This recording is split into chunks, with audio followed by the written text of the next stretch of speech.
是卡普口中堪比白胡子的传说海贼。吴老星得知他要重出江湖，很是担忧，却打不赢年龄只有16岁的国家英雄。他被赏金8000万的海贼捏着鼻子骂，却能挡住海军最高战力大将黄猿，让吃下2颗果实的黑胡子低头认怂。他就是海贼王的右腕冥王雷利，左眼被无上大快刀留下深深伤疤。一个阳光明媚的午后，雷利躺在偷来的船上喝着小酒，一个头顶草帽的男人来到岸边，邀请他去把这个世界搞得天翻地覆。这个人就是未来的海贼王罗杰。38年前，他带着海贼团来到神之谷，当时天龙人正在那里举办狩猎活动，奖品是7个堪称神级的恶魔果实。洛克斯得到消息，也带着手下来到神之谷。海军、海贼、神之骑士团3股势力爆发大混战，最终卡普和罗杰联手将洛克斯彻底击败。雷利作为罗杰海贼团的2号人物，对手很可能就是年轻时期的白胡子。左眼被无上大快刀从云切留下一道伤疤。洛克斯海贼团覆灭后，金狮子成立自己的飞空海贼团，在艾特沃尔集结了超过100艘舰船，邀请罗杰带着古代兵器给自己当小弟。双方爆发大规模混战。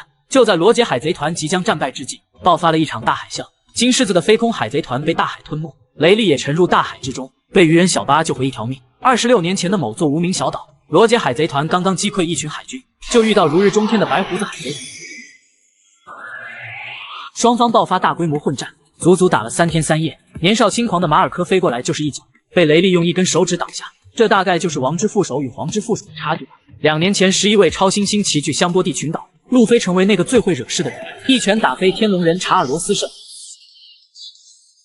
导致大将黄猿骑着炮弹来给主子报仇。解决掉一群超新星后，黄猿把目标对准草帽一虎，直接给索隆来了一发雷射光线，然后踩在索隆的身上练习高抬腿。好在雷利在此刻出现，穿着拖鞋踹飞所谓的光四踢。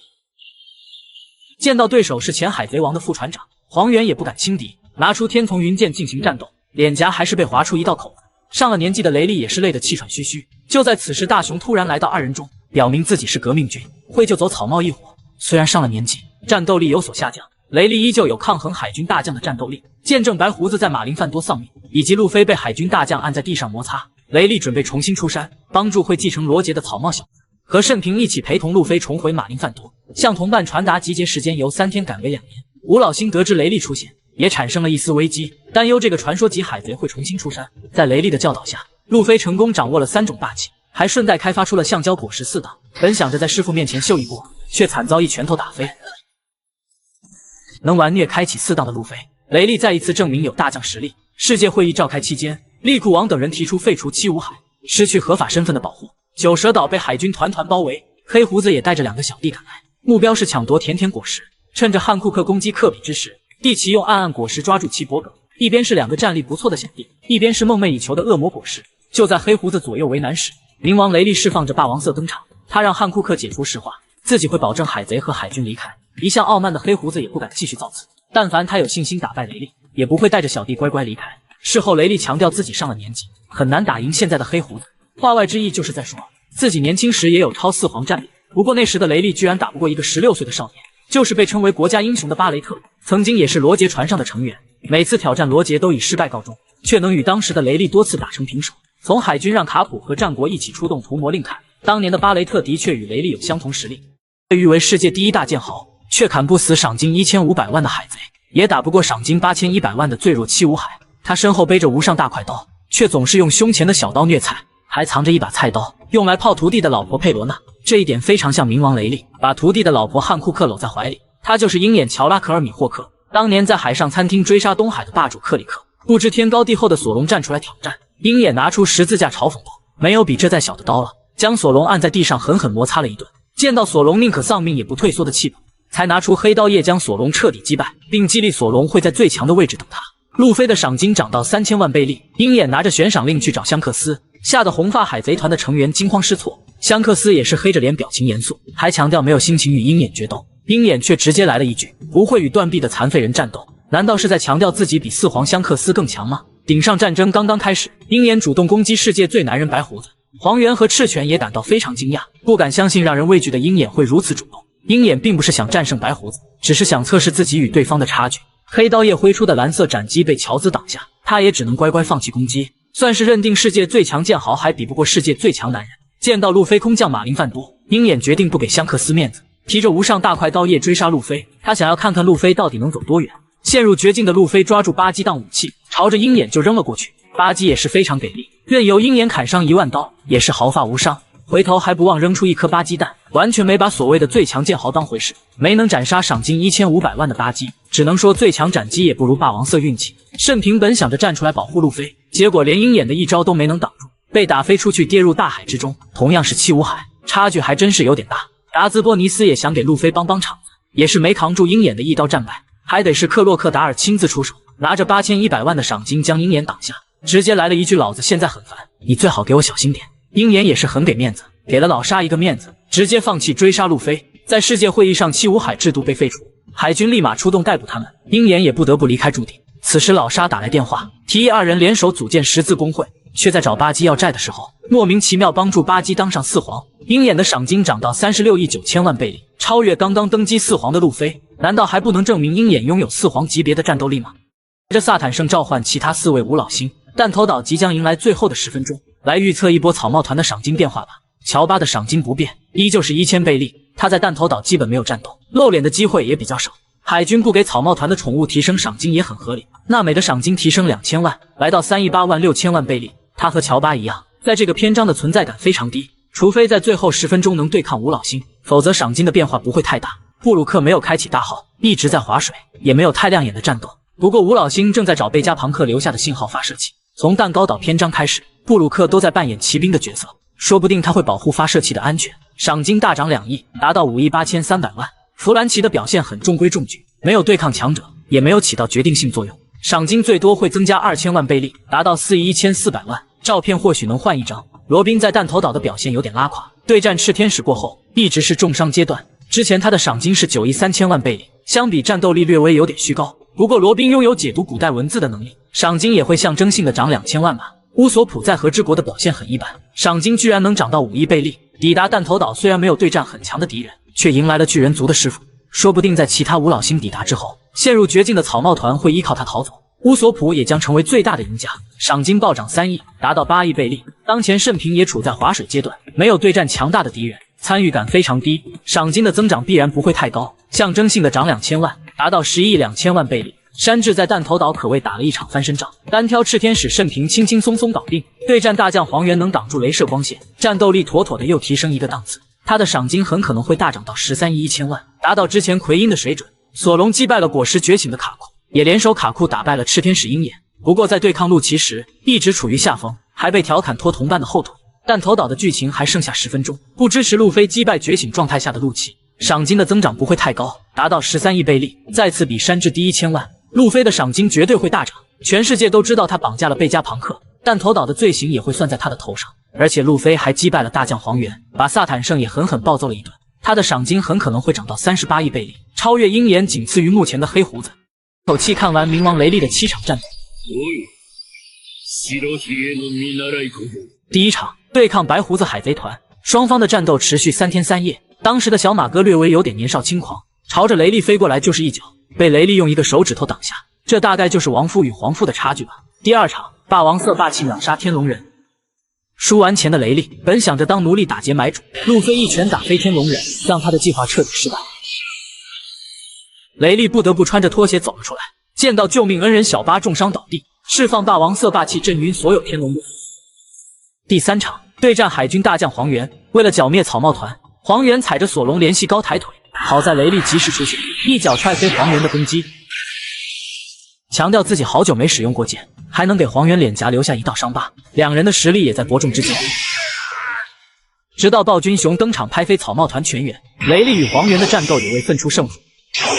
第四场砍瓜切菜干掉海王类，去九蛇岛寻找重伤的路飞。雷利的小船经历暴风雨被毁，他凭借超高的蛙泳技术穿过无风带，对战大海霸主海王类如同砍瓜切菜。那么问题来了，多年前遇上海难被小巴救下，雷利到底经历了什么样的战斗呢？第五场击退海军小杂兵，和盛平一起陪同路飞回到马林饭多。雷利的主要任务是阻挡海军，不知名的小杂兵完全不是他的对手。五老星对他的出现非常忌惮，担心冥王雷利重新出山当海贼。第六场秒杀4档路飞，学会3种霸气的用法后，路飞开发出橡胶果实的4档，本想着在师傅面前好好秀一波，结果被雷利一拳打飞。之后对战4档路飞也是显得游刃有余。第七场克退4皇黑胡子，七武海制度废除后，黑胡子立马前去九蛇岛抢甜甜果实，趁着汉库克攻击克比，黑胡子一把抓住他的脖颈。此时雷利缓缓登场，强调不喜欢白胡子船上的小鬼，释放强大的霸王色霸气，逼迫四皇黑胡子乖乖离开九蛇岛。事后雷利表明自己已经老了，打不过拥有2颗恶魔果实的黑胡子。难道是在说年轻的自己能超越四皇？现在实力下降，打赢四皇有点困难了吗？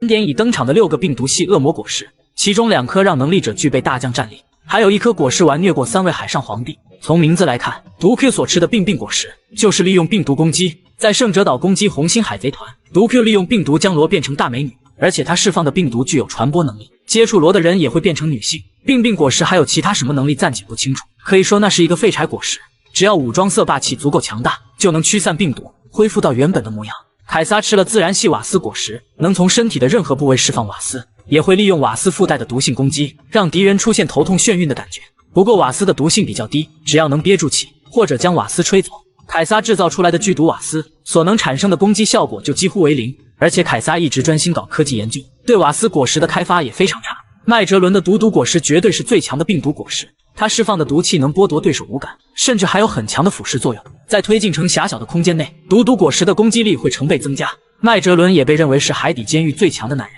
上一任海军元帅战国也说过，麦哲伦的战斗力很接近海军大将。当今的4位海上皇帝，有3人曾在推进城被麦哲伦完虐过。黑胡子带着4个小弟去开招聘会，被麦哲伦一招毒龙全部秒杀。巴基被关在推进城中，听到麦哲伦3个字就被吓得惊慌失措。路飞与麦哲伦单挑，中毒后差点丧命，好在被伊万科夫救了回来。汉库克的一个妹妹吃了蛇果实，还是非常稀有的眼镜王蛇形态，在战斗中能从口中喷射出毒液，不过毒性不算强，伤害也很有限。毕竟蛇果实是提升能力者的速度力量，而不是产生毒液战斗。伊万科夫的荷尔蒙果实，严格意义上是在利用病毒攻击，通过释放不同类型的荷尔蒙，可以治疗身患绝症的病人，也可以改变一个强壮男人的性别，让对方失去原本具有的战斗力。强大的霸气能驱散病果实的能力，自然也能让荷尔蒙果实失效。五老星萨坦圣到底吃了什么果实？目前还没有公布具体的名字。从它能变成巨大的牛鬼形态，很可能是一种动物系幻兽种。变成怪兽形态后的萨坦圣能从腿部释放毒液腐蚀周围的物体，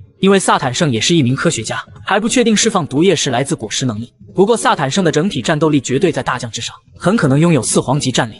本场战斗测出当下山治的战斗力上限，赤犬证实他比现在的慎平更加强大。自从慎平加入草帽团，就有人担心山治的地位不保。从2人对霸气的掌握来看，武装色应该在同一水平。山治能躲过卡塔库利的偷袭，见闻色绝对在慎平之上。2人都还没有展示过霸王色霸气，更加不会最顶尖的缠绕攻击。在和之国对抗百兽海贼团，山治的对手是赏金超13亿的奎因。觉醒体内的血统因子后，山治进化成魔神，也将奎因彻底击败。慎平的对手只是飞6包的福兹福，不管是地位和实力都比奎因差，2人的战斗也没有任何悬念。慎平没有拿出全部实力便取得胜利，不过慎平的赏金涨到11亿倍利，却比山治的10亿3200万高不少，给人一种山治战力不如慎平的感觉。不过在弹头岛的表现，山治比慎平高出不止一个档次。慎平全程划水，没有对战强者，实力也没有继续提升。山治的第一个对手是赤天使慎平，打断对方的一条胳膊获胜。赤天使的战斗力并不弱，索隆和卡库联手才将小鹰眼击败。而且陆奇在来弹头岛之前也说过，赤天使的战斗力不比本体差。山治能轻松击败赤天使慎平，实力也应该会在慎平之上。之后山治与大将黄猿也有交手，轻松挡下闪闪果实的雷射光线。山治对战萨坦圣的时候突然来了一句，身体人类的部分越来越少了。难道尾田想通过这句话强调山治的战斗力又提升一个档次，已经拥有能匹敌海军大将黄猿的水准？慎平虽然拿着11亿倍利的赏金，战斗力距离大将还有不少差距。赤犬在马林范多干掉艾斯后，还想着把路飞的脑袋留下来，甚至舍弃性命才挡住岩浆拳头，却被赤犬嘲讽2人的实力差距太大。在草帽团歇业的2年时间里，慎平也没有非常突出的战斗力体力。从山治能轻松击败赤天使慎平，以及能挡住大将黄猿的雷射光线，结合赤犬能秒杀慎平，当下山治的整体战斗力应该比慎平更加强大。众多大佬的眼中，一直吊儿郎当的黄猿真的是最弱的海军大将吗？当年路飞在马林范多一拳打飞天龙人查尔罗斯圣，黄猿立马踩着炮弹抵达现场，一脚光速踢干爆一棵巨大红树。霍金斯有点装逼过度，对黄猿的问题爱答不理，亲身感受了一波什么叫速度就是力量。其他几个超新星也没能幸免，一人挨了一脚倒地不起。面对草帽团的成员时，黄老爷子多少有点手下留情，踩着索隆练习高抬腿，就是不给未来的第一剑豪最后一击，因此也被海米调侃是革命军卧底。路飞的二舅舅好在雷利及时登场，一脚踹飞光速踢，救下奄奄一息的索隆。两人的战斗看似不分伯仲，雷利却用刀划伤黄猿的脸颊，还调侃说自己很久没有用剑了，明显是强调战斗力比黄猿强，甚至还能分心观察草帽团的战况，一度想着腾出手去帮一把。暴君雄的赏金只有2亿9500万贝利，直接来到黄猿和雷利中间，面对黄猿的质问也完全无视，甚至还强调不需要向他负责，完全没有把所谓的海军大将当回事。顶上战争开始后，黄猿打算擒贼先擒王，主动攻击白胡子，反而被嘲笑散发的光芒太过耀眼。大招8尺琼勾玉被马尔科挡下，又被对方一脚踹飞毁掉城墙。自始至终白胡子都站着没动，略微有点看不起黄猿的意思。之后与马尔科和白胡子有交战，都是靠着偷袭才打伤对方。红发海贼团抵达马林范多救路飞，香克斯挡住赤犬的岩浆拳头，本贝克曼用枪指着黄猿的脑袋，吓得他只能乖乖举起双手。都说本贝克曼拥有4皇级别的实力，自信能搞定黄猿也很合理。香克斯也没把黄猿当回事，见到8尺琼勾玉朝着乌塔攻击，立马拔出格里芬全部挡下，紧接着用刀架在黄猿的脖子上。所谓的海军大将在香克斯眼中也是拔刀就能轻松砍杀的弱者。去弹头岛对付草帽一伙，黄猿与武当路飞战斗完全处于劣势，闪闪果实的所有攻击都没效果，反而被路飞打倒在地不能动弹。萨坦圣开启恶魔果实觉醒形态，让周围所有的人都不能动弹，然后对着黄猿略带鄙视的说了一句：你真的是因为我才不能动的吗？可见萨坦圣是在嘲讽黄猿没有打过路飞，认定他的战斗力不如4皇。后来黄猿用天丛云剑贯穿贝加庞克，也彻底证实他不是革命军的卧底。龙虎和绿牛揭露海军大将的致命缺陷，也难怪赤犬非要在马林范多干掉路飞。大将是海军中的最高战力，有人说他们是能等同4皇的存在。不过从目前的战绩来看，大将比4皇有些差距。赤犬不敢与白胡子正面交战，使用奸计弄伤对方才敢出手。黄猿企图攻击歌姬乌塔，被愤怒的香克斯用刀架在脖子上。还有大将绿牛想要逮捕路飞，连香克斯的面都没见到战败。那么海军大将与4皇的差距到底在哪里呢？从恶魔果实的能力来看，每位大将都有毁天灭地的能力，相比任何一位海上皇帝都没有劣势。武装色的差距还没有体现出来，况且那也不是决定胜负的关键。还有见闻色霸气，目前只有香克斯会见闻杀，凯多展示过预见未来，在顶上战争对战白胡子，亲自也预测到未来，提前将身体元素化。不过海军大将对霸王色的修炼很差，只有战国确定拥有霸王色。反观所有的海上皇帝，除了巴基和黑胡子外，全部具备这项技能。而且凯多也曾说过，霸王色缠绕攻击，只有最顶尖的强者才会使用。是否可以确定的说，大将与4皇的差距就在霸王色的使用上？绿牛去和之国处理百兽海贼团，将赤鞘九侠与大和全部击败。面对香克斯的超强霸王色，却被吓得不敢迎战，仓皇而逃。藤虎在红发歌姬中主动拔刀，想从红发团手中抢走乌塔。香克斯释放超强的霸王色霸气，吓得藤虎乖乖收起刀带人离开。当年路飞去马林范多救艾斯，在绝境之下释放霸王色霸气，海军中的强者都感到惊讶。赤犬更是强调一定要干掉路飞，不仅因为他是革命军龙的儿子，身体中流淌着恶的血液。赤犬是看到路飞拥有王者资质，担心他会成为自己无法匹敌的强者，不管谁来阻挡都要干掉路飞以绝后患。口气看完铁拳卡普的7场战斗，你知道海军英雄的唯一缺陷是什么吗？第1场击溃洛克斯海贼团。38年前，洛克斯率领海贼团攻打神之谷，旗下有白胡子、凯多等一众顶级强者，当时的海军完全不是对手，被打得节节败退。最终卡普选择联手罗杰，才将洛克斯海贼团彻底击溃。卡普也是一战成名，被世人称之为海军英雄。第2场锤爆铁头功大师青椒，当年的青椒拥有霸王色，赏金也有5亿贝利。卡普在对战青椒之前，特意用8座大山练习拳法，武装色霸气覆盖整个拳头，一拳下去将青椒的脑袋打凹了下去。第3场霸禅对轰罗杰，据说卡普多次将罗杰逼入绝境，剧情中还没出现过具体的战斗。卡普和罗杰都拥有最顶级的霸禅攻击，两人战斗的场景也应该非常简单，就是罗杰将霸王色缠绕在艾斯上，与英雄卡普的铁拳进行霸禅对轰。第4场逮捕金狮子时机，罗杰抵达拉夫德鲁后主动向海军自首，金狮子得知后很是气愤，一个人闯入海军基地，卡普和战国联手出击，毁掉半个马林范多，鏖战3天3夜才将金狮子关入推进城。第5场一拳打懵马尔科，趁着3位大将出动对战白胡子海贼团，马尔科打算偷袭处刑台救下艾斯，卡普迫不得已出击，一拳将马尔科击落。顶上战争完结几天后，马尔科的脑袋依旧没有痊愈。第6场被路飞一拳打飞，靠着白胡子海贼团全员的保护，路飞终于来到艾斯所在的处刑台。身为海军的卡普不得不站出来阻挡，不过在面对路飞的拳头时，他选择闭上眼睛放水，脑袋结结实实挨了2档路飞的一拳。第7场卡普暴揍巴沙斯，得到能毁灭世界的阵阵果实后，黑胡子扬言要将马林范多彻底毁掉。大佛战国从天而降一巴掌，将黑团全员拍吐血。随后黑胡子与战国单挑，巴沙斯跳出来给船长帮场子，结果被卡普一拳头从空中击落。紧接着联手战国对抗整个黑胡子海贼团。第8场，卡普为救爱徒单刷蜂巢岛，得知科比被黑胡子抓走后，卡普立马带着 SWORD 成员闯入蜂巢岛，上来就是一招银河冲击，几乎将一座城镇彻底摧毁。大将亲自站出来主动，被一招海底落下打入地底之下。还是溪流了解卡普的缺陷，佯装攻击科比贯穿卡普腹部，不过卡普还能拖着重伤的身体，一拳砸在恶政王的脑袋上，掩护科比击碎巨大手臂，让 SWORD 成员安全逃离。最终卡普惨遭亲制的人围攻，重伤战败，至今下落不明。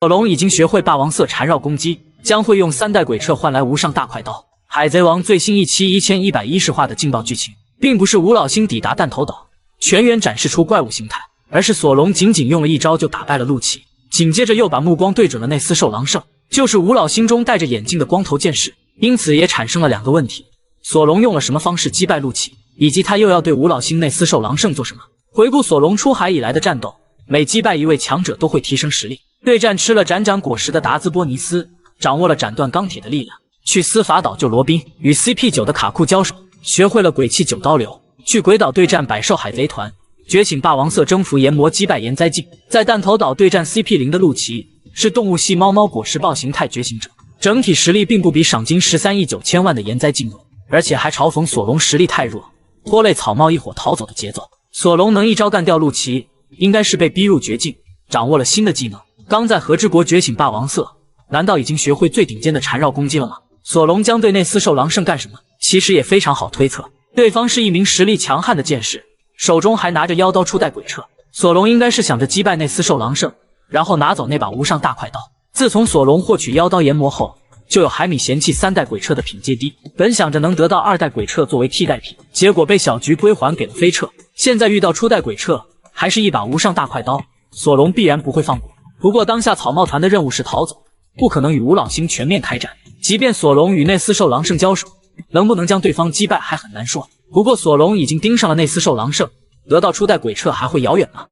普单刷蜂巢岛暴露出唯一的缺点，难怪当年白胡子不用霸王色救艾斯，卡普在蜂巢岛战败，让很多人不能理解。他不是恶魔果实能力者，不存在身体被反噬的情况，主要输出是依靠体术和霸气的结合，拥有铁拳的称号，武装色霸气绝对是最顶级的存在。多年前一拳打爆铁头功大师青椒的脑袋，马尔科拥有吸收一切伤害的蓝色火焰，正面抵挡黄猿的大招八尺琼勾玉毫发无损，也没能挡住卡普的一记铁拳，被从空中击落不敢吱声。卡普还没展示过见闻色等级，应该也掌握了预见未来。对霸王色的修炼，卡普也是最顶级的，会使用霸禅攻击，多次将罗杰海贼团逼入绝境。霸禅铁拳的威力绝不输神臂。去蜂巢岛救徒弟科比，一上来卡普就使用了霸禅攻击，一招银河冲击差点将一座城镇彻底摧毁。又来了一招海底落下，把大将亲至打入地底之下。重新回到地面的亲至已经满脸是伤，不过为了保护徒弟科比，被隐身的溪流贯穿腹部，战斗力和身体状态急速下降，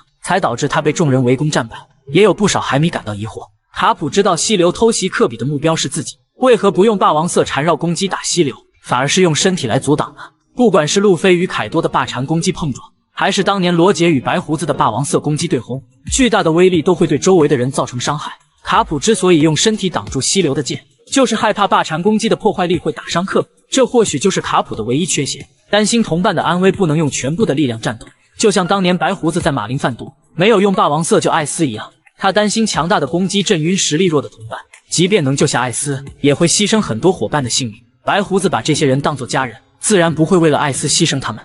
恩克斯公开卡塔库利的战斗力上限，也难怪黑胡子要派亲至去抓布林。在所以四皇的副船长之中，卡塔库利是第一个被打败的人，连当年路飞的4档都没能打赢。卡塔库利的赏金只有10亿5700万，也是所有皇父之中最低的一个。不过卡塔库利的各项能力都非常强，武装色霸气虽然没掌握流鹰用法，在硬度上能完全碾压当年的路飞。见闻色霸气能短暂的预见未来，也是属于非常顶级的一种境界。虽然拥有100万分之一的霸王色，却没有掌握最顶尖的缠绕攻击。还有卡塔库利也拥有恶魔果实觉醒，当年对战只拥有橡胶果实4档的路飞，不管路飞用出什么招式都会被压制，甚至让人觉得诺诺果实就是自然系，也让尾田在 SBS 中强调是特殊超人系。不过卡塔库利并没有对战过顶级强者，除了在蛋糕岛与4档状态的路飞交战，甚至连海军大将级别的人物都没打过。不过在红发歌姬中得到过香克斯的夸赞，卡塔库利去救自己的弟弟和妹妹们，使用见闻色观察歌之魔王内部的情况，并告诉香克斯应该里应外合一起攻击。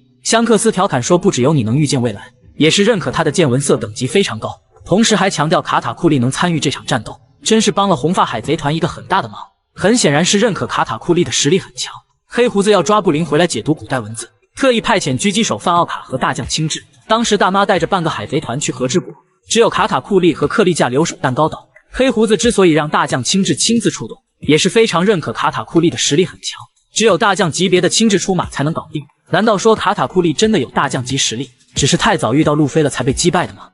赏金只有2亿9500万贝里，却能让大将黄猿乖乖认怂不敢动手，还可以一拳打断五老星萨坦胜几条腿。他吃了一颗用来卖萌装可爱的恶魔果实，却能用普普通通的一招摧毁一座岛屿，被元帅赤犬称赞战斗力堪比怪物。他就是巴索罗缪大雄，世人都称呼他为暴君。在38年前的神之谷，身为奴隶的大雄吃下肉球果实之后，与伊万科夫一起回到故乡索尔贝王国，每周都会利用果实能力帮助老人们排除身体的病痛。大雄非常崇拜多拉格的事迹，25岁时也成为革命军的一员。那时的大雄犹如一头凶猛的野兽，满世界飞来飞去的战斗。不过在6年前，大雄为了救金妮的女儿，选择退出革命军，与五老星萨坦胜做了一笔交易，来治疗波尼身患的青玉鳞病。大雄则成为一名王下七武海，还要当贝加庞克的科研试验品。2年前路飞击败克洛克达尔，黑胡子顶替成为七武海。暴君雄奉命来到恐怖三维番，将消息传达给莫利亚，还不忘调侃莫利亚的战斗力太弱，会成为第2个被击败的七武海。莫利亚很生气，却不敢动手，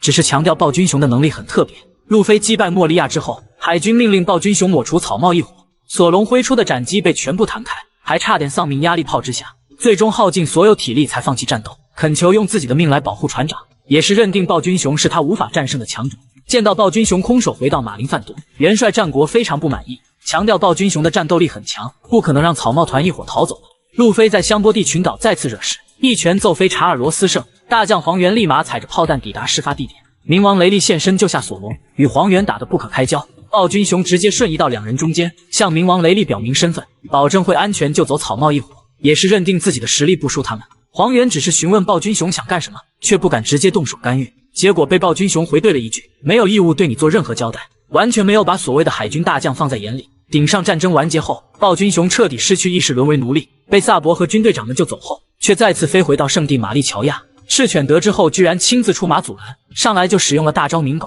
还称赞大雄的战斗力强如野兽，也是认可他的实力很强。其实大雄的目的是弹头岛，在那里他的女儿有生命危险，用身体救下女儿波妮后，又朝着萨坦胜挥出重重一拳，打断牛角和几条蜘蛛腿。如此强悍的暴君雄，拥有大将级别的实力吗？大旗公开冥王雷利的最大缺陷，也难怪白胡子会在马林范多陨落，陪着罗杰一步步成为海贼王。雷利经历过38年前的神之谷大战，也抗衡过铁拳卡普率领的海军围捕，武装色霸气达到流鹰阶层，霸王色也会最顶尖的缠绕攻击，整体战斗力绝对算得上4皇水准。卡普曾评价雷利是传说级海贼，能比肩世界最强男人白胡子。吴老星也对雷利的实力非常忌惮，害怕他会重新出山当一名海贼。就连傲慢的黑胡子也很给雷利面子，放弃抢夺甜甜果实，带着小弟离开九蛇岛。如此强悍的雷利，夏奇却公开过他的缺陷，那也是导致白胡子丧命马林范多的原因。当年夏奇向草帽团介绍雷利的时候，说他经常去酒吧以及带美女回去，也表明雷利很爱玩，不注重自己的身体。雷利也对汉库克承认过这一点，说自己年事已高，打不过现在的黑胡子，潜台词就是身体消耗过度导致战力下降。反观同年龄段的卡普，却能把大将亲自暴揍一顿。白胡子和雷利一样非常喜欢美女，即便打着点滴，身边也有很多美女护士，这或许才是白胡子伤病缠身的真正原因。假如巅峰时期的白胡子去救艾斯，还会被赤犬重伤丧命马林范多吗？下海贼王中最强的5名剑士都有谁？索隆勉强排在第5名，其他4人都有皇级战力。在鬼岛对战百兽海贼团，重伤的索隆砍伤凯多腹部，得到世界最强生物的认可。对战路纳利亚一族的岩灾镜，觉醒霸王色霸气，登基地狱之王之后，索隆的赏金涨到11亿1100万，战斗力很接近大将级别。对战恶魔果实觉醒者陆奇，一度被对方调侃战力太弱是累赘，被山治加上 buff 之后，释放霸王色一刀就将陆奇秒杀。索隆的整体战斗力也来到大将级别，不过相比老年的冥王雷利，还是有一定的差距吧。单从霸王色的修炼来看，雷利就比索隆高出一个档次。去女儿国解救汉库克，雷利释放出超强的霸王色，让4皇黑胡子感到惊讶，放弃抢夺甜甜果实，乖乖离开。后来雷利也表明自己年纪大了，打不过现在的黑胡子，可见年轻的雷利能匹敌4皇，现在也有接近4皇的战斗力。鹰眼作为世界第1大剑豪，战斗力却不是剑士中最强的。当年在顶上战争，鹰眼就表明过，实力与白胡子差距很大。